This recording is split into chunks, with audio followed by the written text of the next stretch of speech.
Hello everyone. क्या आप लोग भी फर्स्ट सेकंड थर्ड या फिर जॉब के साथ साथ चाह रहे हैं कि किस प्रकार से आप अपने टाइम को सही यूटिलाइज कर सके ताकि आप जो अपने किसी भी गवर्नमेंट एग्जाम को टारगेट कर रहे हैं उसके लिए अच्छा आपको टाइम मिल सके, कैसे आप प्रिपेयर कर सकते हो। तो बिल्कुल ये वीडियो बिल्कुल आपके लिए है, जहां पर आज के मैं अपने पर्सनल एक्सपीरियंस के साथ आपको शेयर करूंगी।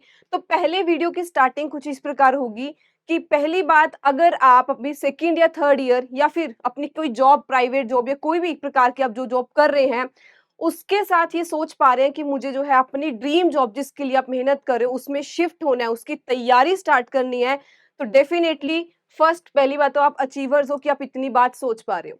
तो सेकंड आता है कि आज की जो वीडियो रहेगी इसको हमने 3 कैटेगरीज में डिवाइड किया है। पहला, हो सकता है आप अभी स्टडी कर रहे हो, मतलब कि कॉलेज में हो, सेकंड ईयर, थर्ड ईयर में, ग्रेजुएशन या फिर मास्टर्स में या फिर एमबीए कर रहे हो।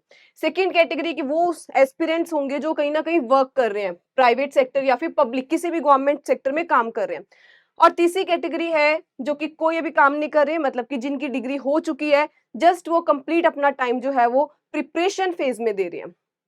आज की वीडियो पहली 2 कैटेगरीज़ एस्पिरेंट्स के लिए रहेगी, जो या तो अभी स्टडी कर रहे हैं और साथ-साथ या फिर कहीं जॉब कर रहे हैं और वो चाह रहे हैं कि हम अपना टाइम किस तरीके से मैनेज करें ताकि हम अपनी जो गवर्नमेंट एग्ज़ाम है उसकी तैयारी कर सकें। तो बिल्कुल शुरू करते हैं। मैं शगुन रंगबुला और कंप्लीट आपको सेशन में अपने एक्सपीरियंस के साथ ही शेयर किया जाएगा कि आप किस तरीके से अपनी प्रैक्टिकल सिनेरियो को लेते हुए हम लोग कैसे जो है वो प्रिपरेशन कर सकते हैं। हाँ जी। तो अगर हम लोग सोचें कि हमारे दिन में, पहली बात यहाँ से शुरू करते हैं कि कितना टाइम हमारे पास है। बिल्कुल ये प्रैक्टिकल सिनेरियो है, ये नहीं कि कुछ देखा और यहाँ पर लिख दिया। प्रैक्टिकली देखते हैं, अगर हम लोग पहले अपनी आइडल स्लीप टाइम देखें, जिसको हम लोग कहते हैं कि 8 घंटे की नींद हमें लेनी चाहिए, बिल्कुल लेनी चाहिए। पर जब हमारा एग्ज़ाम, हमें एग्ज़ाम का मंथ क्लियर है कि ये हमारा एग्ज़ाम का मंथ है, अगर 3 महीने, 4 महीने बाद मेरा कोई एग्ज़ाम है, तो वहाँ पर मुझे अपनी थोड़ी-सी नींद को सैक्रिफाइस करना चाहिए। मतलब कि 1-2 घंटे की नींद कम करके उस 1-2 घंटे को मैं किस प्रकार से सही यूटिलाइज़ कर सकती हूँ, उसके लिए सोचना चाहिए। तो यहाँ पर कुछ चुनिंदा वो उन महीनों के लिए, जब अगर अगले 3 महीने बाद या 2 महीने बाद मेरा कोई एग्ज़ाम लगा हुआ है, तो वहाँ पर अपने इस टाइम को सही यूटिलाइज़ करिए। दूसरा आता है वर्क। दूसरा पार्ट हम ये अज़्यूम कर लेते हैं कि आप कहीं पे जॉब कर रहे हैं या फिर आप कहीं पे पढ़ने जा रहे हैं, कॉलेज जा रहे हैं, तो 11 घंटे की जो है वो आपकी शिफ्ट रहेगी। मतलब कि आपके जो टाइम होगा वो वहाँ पर स्टार्ट हो रहा है सुबह 8 बजे आपको पहुँचना होता है और मान लेते हैं कि आपको शाम को आते-आते हो जाते हैं 7 बज जाते हैं। बिल्कुल आइडल टाइम, अगर आप कहीं पे भी जॉब जॉब कर रहे हो, 11 घंटे की आपकी शिफ्ट है। अब यहाँ पर भी आता है कि हम स्टडी टाइम कैसे निकाल सकते हैं, क्योंकि अगर मेरा सुबह 8 बजे से शाम को 7 बजे तक कंप्लीट मेरी जॉब में मेरा टाइम जा रहा है। स्टडी टाइम की लिए बात करें 8 बजे से पहले, क्योंकि ये मैं खुद अपनी लाइफ में फॉलो करती हूँ कि सुबह 5 से 8 बजे खुद पढ़ना, और ये वो टाइम होता है जब आप पहले स्टार्ट करिए कुछ मेडिटेशन, योगा, वॉक करने के बाद, जब डायरेक्ट इस टाइम पीरियड को हम पढ़ने बैठते हैं तो उससे हमारी एफिशिएंसी भी इंक्रीज होती है।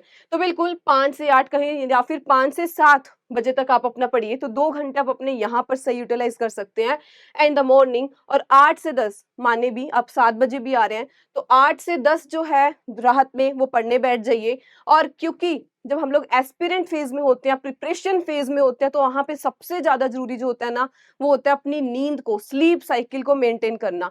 तो यहाँ पर एक स्टक हो जाना है कि हमें अगर 10 बजे सोना है, अपनी प्रॉपर साइकिल जो है, स्लीप साइकिल को बिल्कुल एक्यूरेटली मैनेज करना होगा। तो यहाँ पर ये हमें सपोज़ करना है कि हमें यहाँ पर 10 बजे तक तो एग्ज़ैक्ट सो जाना है, ठीक है?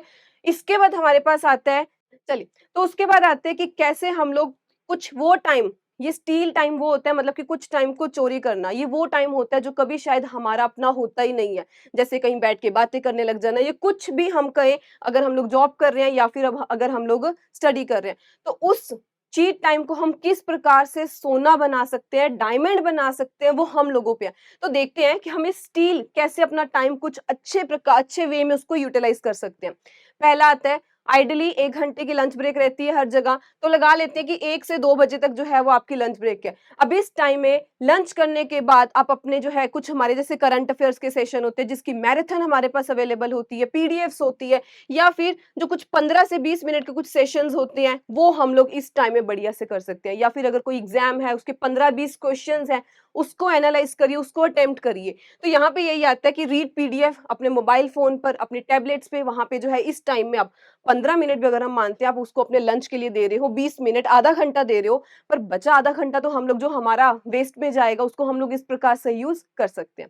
नेक्स्ट आते हैं 30 मिनट ट्रैवल। एवरेज ले लेते हैं कि अगर आप जहाँ भी जा रहे हो जॉब करने या पढ़ने, आपको आधा घंटा लगता है ट्रैवलिंग टाइम। अब उस आधे घंटे में हम क्या कर सकते हैं, उसी आधे घंटे को सही यूटिलाइज़ करने के लिए उसमें से ध्यान से जो भी वही कुछ भी अगर करंट अफेयर आ रहा है, ये 10-15 क्वेश्चंस जहाँ से भी देखने को मिलते हैं, क्योंकि हमें नहीं पता कि अगर इन्हीं में से इसी टाइम को हम सही यूटिलाइज़ करके जो यहाँ पर कोई क्वेश्चन आया, अगर वही हमारे फाइनल एग्ज़ाम में पूछा जा रहा है, तो बिल्कुल हम इसको सही तरीके से जो है वो यूटिलाइज़ कर सकते हैं। अगर मैं आपको एक अपनी पर्सनल एक्सपीरियंस की बात बताऊँ तो मेरा एक एस्पिरेंट था, जो एक्चुअल में पहले बाय कार जाते थे जिनको कि जाने में 1 से 2 घंटे और अगर ट्रैफिक में है तो उनको 3 घंटे लग जाते थे। बट देन दे डिसाइड कि इस 3 घंटे को आफ्टर जॉब मैं कैसे सही यूज़ कर सकता हूँ। सो उन्होंने इसी 3 घंटे पे अपने व्हीकल पे जाने की बजाय उन्होंने बस, मेट्रो, रेलवे इन चीज़ों को ऑप्शंस बना लिया ताकि वो अपने वही जो 2 घंटे या 3 घंटे हैं उसको अपने स्टडी के लिए डेडिकेट कर सके। तो ये यही होता है कि हम अपने उस टाइम को कैसे सही एक वैल्यू में वैल्यू एडिशन जो हमारा करेगा उसमें हम लोग कन्वर्ट कर सकते हैं। तो यहाँ पर हमने आइडियली ये सोच लिया, उसी टाइम पीरियड में आप क्या कर सकते हो, वीडियो सुनिए, जितना उस टाइम में आप जो है क्वेश्चंस अटेम्प्ट करिए, जो आपको लगता है कि मेरा डिफिकल्ट टास्क है, बिल्कुल उस टाइम में आप अटेम्प्ट करिए। तो सेम यही अगर हम देखें, इवनिंग में भी आप वैसे ही लौट रहे होगे, तो आप उसमें से 15 मिनट भी अगर अपने बढ़िया तरीके से कुछ एनालाइज़ कर रहे होगे, कुछ देख रहे होगे, तो बिल्कुल लगा लीजिए। अगर हम लोग स्टील टाइम की बात करते हैं मतलब कि अपने टाइम को कुछ सही तरीके से यूज़ करना, जो टाइम हमारा कभी नहीं होगा, उस टाइम को हम लोग कैसे एक सोना बना सकते हैं, तो लगा लीजिए आप इसी में से अपने 2 घंटे सही तरीके से अपनी स्टडी को डिवोट कर रहे हैं। नेक्स्ट देख रहे हैं, अब हमारे पास आते हैं कि हमारे पास पूरा कंप्लीट दिन है। इसको हम लोग किस प्रकार से डिवाइड करें ताकि हम इसे सही यूटिलाइज़ कर सकें। तो पहला क्या आता है कि पहला सबसे मोस्ट इम्पोर्टेंट की बात करूँ तो वो आता है कि पहला ये आइडेंटिफ़ाई करना आपका वीक सब्जेक्ट क्या है और आपका स्ट्रॉन्ग सब्जेक्ट क्या है। एक टाइम पर आप सोचिए कि अगर आप दोनों वीक सब्जेक्ट लेके कर लेंगे या दोनों स्ट्रॉन्ग सब्जेक्ट, तो उससे एक मोनोटोनस सिचुएशन आ जाती है कि आप लोग अक जाते हो। तो वहाँ पे बेस्ट जो स्ट्रैटेजी कहीं वो क्या होती है कि एक वीक सब्जेक्ट को उठाएँ और एक स्ट्रॉन्ग सब्जेक्ट को आइडेंटिफ़ाई कर लें। सेकंड आते हैं स्टेप नंबर 2 कि अपने आप को 2 महीने दीजिए। अब ये उन एस्पिरेंट्स के लिए है जिनका एग्ज़ाम लगा हुआ है, नज़दीक में ही है। हो सकता है आप में से बहुत सारे जो एस्पिरेंट्स हैं वो भी 2026 के लिए एग्ज़ाम को टारगेट कर रहे हो, 2027 के लिए टारगेट कर रहे हो, तो आपके लिए ये 2 महीने नहीं, ये हो सकता है 6 महीने हो जाएँ कि हमें अभी बिल्कुल बेसिक से वर्कआउट करना है उसके लिए, ठीक है? तो यहाँ पे हम आइडियली ले लेते हैं कि आपका एग्ज़ाम अगर बहुत जल्दी लगा हुआ है, तो तब आप आइडियल अपने 2 महीने लीजिए कि आपको एंटायर जो सिलेबस होगा वो कवर करना होगा इसमें। तो यहाँ पे हम एक स्ट्रॉन्ग सब्जेक्ट को पिक करेंगे इन द मॉर्निंग और इवनिंग में आप एक जो आपका थोड़ा वीक सब्जेक्ट होगा उसको स्टार्ट करिए। एंड थर्ड आता है कि identify the sequence of current affair, क्योंकि करंट अफेयर हम लोग बिल्कुल भी स्किप नहीं कर सकते, तो उसके सीक्वेंस को आइडेंटिफाई करिए। उसमें से इंपॉर्टेंट टॉपिक्स जो हैं, देखो यही अगर हम लोग मैं अगर आईबीपीएस सीएफओ की पर्टिकुलरली बात करूं, आईबीपीएस सीएफओ अभी हमारे पास वो स्टेज है कि अभी हम प्री से पहले खड़े हैं, तो यहाँ पे हमें reasoning, quant, English and mains के सारे सब्जेक्ट को आइडेंटिफाई करना होगा कि आपके उसमें से स्ट्रॉन्ग सब्जेक्ट कौन सा और वीक सब्जेक्ट कौन सा है। अगर हम लोग मेंस के बाद इसके प्री के बाद की बात करते हैं मेंस में आके जिसमें सिर्फ एंटायरली एग्रीकल्चर है, तो उसमें हम लोग पर्टिकुलर कोई सब्जेक्ट आगे टॉपिक पकड़ते हैं कि मेरा हॉर्टिकल्चर मुश्किल लगता है, मुझे एक्सटेंशन मुश्किल लगता है, कोई भी और सब्जेक्ट मुश्किल लगता है, तो इस प्रकार हमें उसमें आइडेंटिफाई करना होता। तो ये थी उसकी पीडीएफ मैराथन सीरीज, वीडियोस देखिए ताकि आपको बेटर जो है उसकी अंडरस्टैंडिंग, रिमेम्बरेंस जो है वो ज्यादा रहे। अब स्टेप नंबर 4 आता है कि जब आपने ये सारा कुछ कर लिया, वीक स्ट्रॉन्ग टॉपिक आपका चल रहा है, तो मैं एक चीज हमेशा कहती हूँ कि सिर्फ थ्योरी पढ़ने से कुछ नहीं होता। जब तक आप अपने आप को हर पॉइंट पे आके इवेल्युएट नहीं करेंगे तब तक कुछ नहीं होने वाला। तो हर एवरी सैटरडे संडे हर वीकेंड में ये टाइम सोच के रखिए कि मुझे यहाँ पर, अगर मैं पर्टिकुलरली नाबार्ड एग्जाम की बात करूं, क्योंकि नाबार्ड में सिर्फ ऑब्जेक्टिव नहीं रहेगा, सब्जेक्टिव भी रहेगा, तो यहाँ पर आपको एक ऑब्जेक्टिव टेस्ट तो हर एग्जाम के लिए देना ही देना है, plus in the morning session, और उसको एनालाइज करिए कि क्या गलती की थी। पर्टिकुलर अगर नाबार्ड की बात करें तो वहां पर डिस्क्रिप्टिव रहेगा, तो बिल्कुल वीकेंड्स पे आके जो है एक डिस्क्रिप्टिव पेपर लिखिए, उसको इवनिंग में एनालाइज करिए, अपने आप को इवेल्युएट करिए, मार्क्स दीजिए कि कहाँ पर मैंने गलती की थी, अभी स्कोप ऑफ इम्प्रूवमेंट जो है वो किस सेक्शन पे मैं और इम्प्रूव कर सकती हूँ, ठीक है। एंड एनालाइज योर आंसर, और बेटर मैं इसको कैसे प्रेजेंट कर सकती थी। नेक्स्ट आता है सबसे ज्यादा इंपॉर्टेंट मैं कहूँ, सब पढ़ रहे होंगे, पर उस पढ़ने को ही कौन मज़े के तरीके में पढ़ रहा होगा, how to enjoy the work. जितना अभी तक हमने ऊपर पढ़ा कि चीट टाइम में भी पढ़ना है, हर टाइम में पढ़ना है, पर उस पढ़ने वाले तरीके को ही हम कैसे एन्जॉय कर सकते हैं, उसका हम लोग देखते हैं। तो सबसे पहली जो इम्पोर्टेंट बात आती है, वो आती है stop winning about the syllabus left. तो कहते हैं ना कि यहाँ से स्ट्रॉन्ग होगे, मेंटालिटी बढ़िया होगी, तो डेफिनिटली आप किसी भी सिचुएशन में पॉजिटिव एस्पेक्ट उसका देख लोगे। यहाँ पे अगर मैं बात करूँ तो वो कह रही हैं कि जो सिलेबस बच गया, उस पे रोने की बजाय इस पे फोकस करिए कि भई आज के दिन में मैंने इतना कंप्लीट किया है, और कंप्लीट भी ऐसा कीजिए कि आपको उसके बाद आने वाले टाइम में सिर्फ क्वेश्चंस पढ़ने हो, उसकी थ्योरी पे आपको जो उतना वो होल्ड आपका बन जाए। वही लिखा है, stop winning about the syllabus left. जबकि उन अचीवमेंट्स को, छोटी-छोटी अचीवमेंट्स को एन्जॉय करिए कि आज मैंने ये सिलेबस कर लिया, इसमें मेरे को कॉन्फिडेंस आ गया।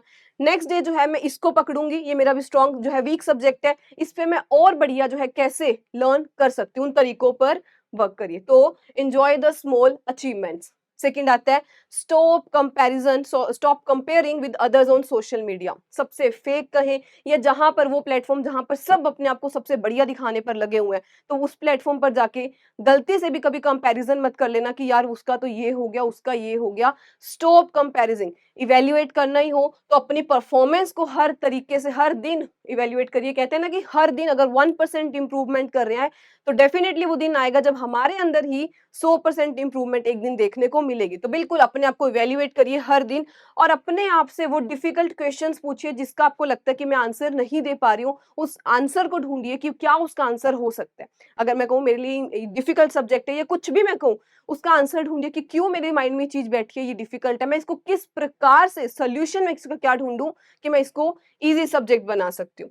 इसके बाद थर्ड देखें, टेक योर वर्क और कॉलेज सीरियसली। अक्सर लोग कहते हैं कि वहाँ से भागिए, उसको सिचुएशन को उसको फेस मत करिए। बट मैं कहूँगी जहाँ पर भी आप जॉब कर रहे हैं या फिर अगर अगर अभी आप कॉलेज में हैं, वहाँ पर जो काम चल रहा है ना उसको बहुत सीरियसली लीजिए। इससे क्या होगा, क्योंकि अगर हम मेंटली स्टेबल नहीं होंगे तो हम अपने आने वाले जो है आफ्टर जॉब, आफ्टर जो है कॉलेज आने के बाद हम फिर अपने काम पर कैसे फोकस कर पाएँगे।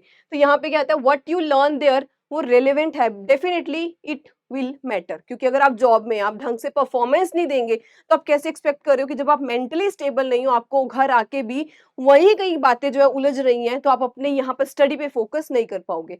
सेकेंडली, अगर आप कॉलेज में अगर आप वहाँ पे बेटर परफॉर्मेंस नहीं कर रहे हैं, जितना आपकी मतलब एक्सपेक्टेशंस है, आपके मार्क्स अच्छे नहीं आ रहे, तो अल्टीमेटली वो कहीं न कहीं आपकी ग्रोथ पर हैम्पर करेगी। तो बिल्कुल यहाँ पर ये सारी चीज़ें मैटर करती हैं। आपको अगर जहाँ पे भी प्रेज़ेंट हैं, उस पर 100% अपना फोकस दीजिए।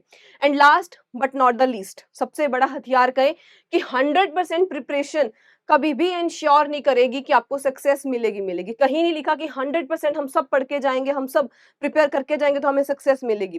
बेस्ट स्ट्रैटेजी होती है कि 80% प्रिपरेशन करिए, बट विद गुड एप्लीकेशन। उसको अगर मैंने पढ़ा, उसको कैसे मैं अप्लाई बढ़िया तरीके से कर सकती हूँ, एमसीक्यू बढ़िया से बढ़िया दो, ultimately good practice of marks हमारे पास होंगे, क्वेश्चंस उसको अटेम्प्ट करिए, जो कि और गुड रिवीजन करिए, बहुत ज़रूरी है। मैं अक्सर कहती हूँ एक ही सोर्स को 100 बारी पढ़ लो, मोर देन इनफ है, क्योंकि आपको हर बारी पढ़ने पर कुछ नया पॉइंट ही याद होगा। तो यहाँ पर जब हम ये सारे पार्ट्स को फॉलो करते हैं कि 80% प्रिपरेशन हो जाए, उसके बाद हम लोग एप्लीकेशन पे, प्रैक्टिस पर और रिवीजन पर फोकस करें, तो definitely there is 100% success for all of us.